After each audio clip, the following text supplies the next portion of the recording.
Maruti சுசுகியோட கார்கள்லயே safest காரா global என்கேப்ல 4 star rating வாங்கியிருக்கிறது Brezza அப்படிங்கிறது உங்க எல்லாருக்குமே தெரிஞ்சிருக்கும். கார்கள் நல்ல மெட்டீரியல் மற்றும் பில்ட் குவாலிட்டியில தயார் செய்யப்படுறது அன்பார்ச்சுனேட் ஈவென்ட்ஸ்ல நம்மளை காப்பாத்துறதுக்கு தானே தவிர பர்பஸ்ஃபுல்லா அதை பண்றதுக்கு கிடையாது. பட் இங்க ஒருத்தர் பர்பஸ்ஃபுல்லா தன்னுடைய மாருதி Brezzaவை ஒரு பெரிய மரத்தின் மேல போய் மோதி இன்சூரன்ஸும் கிளைம் பண்ணிருக்காரு. prateek சிங் யூடியூப் சேனல்ல இந்த வீடியோ வெளியாயிருக்கு. அதன்படி இந்த மாருதி சுசுகி Brezzaவோட ஓனர் ஏற்கனவே தன்னுடைய ஃப்ரண்ட் பம்பர்ல ஒரு சிறிய டேமேஜ் இருந்ததாக தெரியுது. இந்த டேமேஜை ரிப்பேர் பண்றதுக்கு இது ஒரு சிறிய டேமேஜ் அப்படிங்கிறதுனால இன்சூரன்ஸ் தரப்புல இருந்து ரிஜெக்ட் செய்யப்பட்டதாகவும் இதன் காரணமா ஃப்ரஸ்ட்ரேட் ஆன அந்த ஓனர் மாடரேட் ஆன ஸ்பீட்ல டிரைவ் பண்ணி மரத்து மேல போய் மோதி இருக்காரு.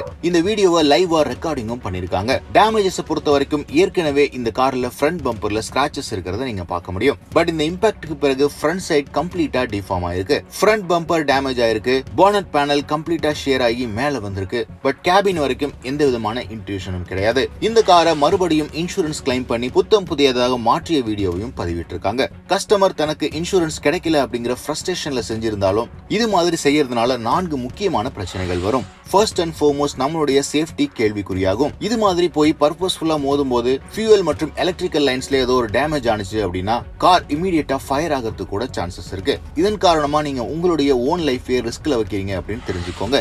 ரெண்டாவது முக்கியமான காரணம் காரோட ஸ்ட்ரக்சரல் இன்டெகிரிட்டி. குளோபல் என்கேப் டெஸ்டிங்ல கூட கார் டெஸ்ட் செய்யப்பட்ட பிறகு அந்த காரோட ஸ்ட்ரக்சரல் இன்டெகிரிட்டி ஸ்டேபிளா இருக்கா இல்லையா அப்படின்னு பதிவிடுவாங்க. அது மாதிரி நீங்க ஒரு தடவை இது மாதிரி ஹை இம்பாக்ட் செஞ்சிட்டீங்க அப்படின்னா உங்க ஃப்ரேம்ல ஆல்ரெடி டேமேஜ் ஏற்பட்டிருக்கும். கார் நிறுவனத்தை பொறுத்த வரைக்கும் எந்தெந்த பார்ட் பழுதாயிருக்கோ அதை ரீப்ளேஸ் பண்ணி தான் தருவாங்க. பட் உங்களுடைய காரோட ஸ்ட்ரக்சர்ல ஏற்பட்ட டேமேஜ் அப்படியே தான் இருக்கும். மறுபடியும் நீங்க ஒரு பெரிய விபத்துல சிக்கினீங்க அப்படின்னா காரோட ப்ரொடெக்ஷன் புதிய கார் அளவுக்கு இருக்குமா அப்படின்னு சொல்ல முடியாது. அடுத்த விஷயம், இன்சூரன்ஸ் நிறுவனத்துக்கு நீங்க பர்பஸ்ஃபுல்லா தான் இது மாதிரி செஞ்சிருக்கீங்க அப்படின்னு தெரிய வந்துச்சு அப்படின்னா இந்த கிளைமை கம்ப்ளீட்டா ரிஜெக்ட் பண்ணிடுவாங்க.